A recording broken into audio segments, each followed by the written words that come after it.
hard to focus. There's so beautiful. Oh, charmer you. You're more beautiful in person than you are in the film. Oh, That's thank fun. you. First off, let's talk about what it was like. Did you get to go to the White House? I did, What was yes. that experience like? You guys being the connection between two prominent black presidents. Yeah, it was extraordinary. I mean, when Obama walked into the room, it was just amazing because he lights up the room. He's so charismatic, so charming. He has something witty to say to everybody. And he knew me from Skyfall. And he said, the last time I saw you, you were kicking some serious butt in Skyfall. And I was just floored because I was like, President Obama knows who I am. It's amazing. He's wonderful. Do you think that was a trait he shared with Nelson? Yes, that's what, people who talk about meeting Nelson Mandela all talk about the fact that he totally lit up a room and how charismatic and how witty and intelligent he was. He is, still is. Can you talk about the pressure of tackling such an iconic person, especially when you're filming there in South Africa? Singing.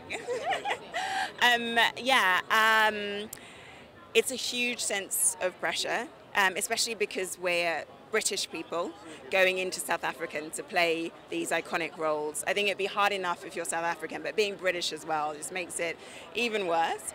But the great thing about it is that everybody in South Africa was so supportive. In the beginning, they were a little like, well, why can't we have South African actors play these roles, understandably. But once we started filming, everyone got behind us and they were so super supportive. I mean, I'd even have extras come up to me and say, your accent in that bit isn't quite right. And they weren't doing it in a critical way. They were doing it really in a supportive way. They were kind of like, look, if you're going to play these roles, we want you to play them to the best of your ability, and we're going to help you to do that. Were there moments when you had those big crowd scenes when it just was feeling very real to some of those?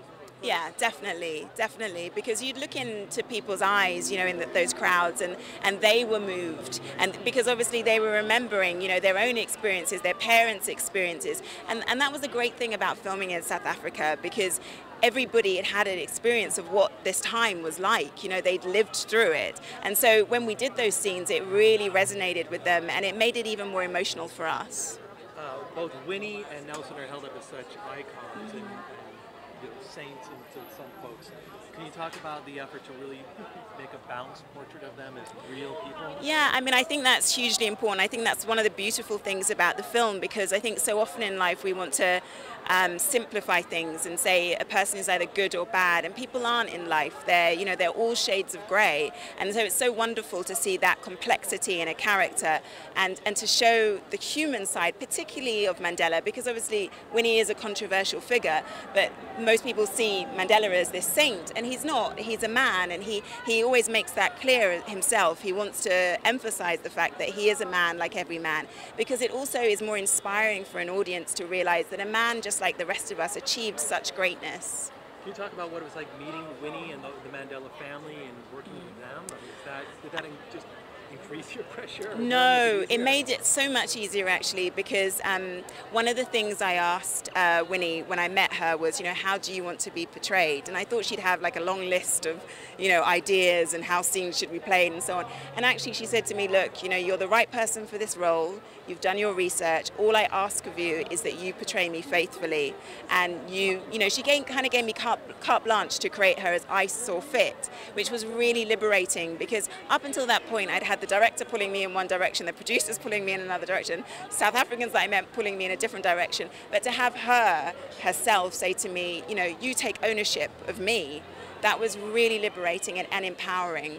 And if you could just think one word about the Mandela family, if you'd sum up what people should take away from that, what would that be? Or a sentence, what would that be? The word would be inspirational, because they truly are incredibly inspirational.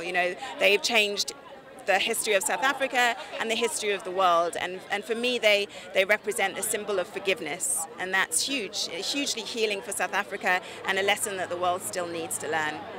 Thank you very much. Thanks so much. Thank you so much. I appreciate that.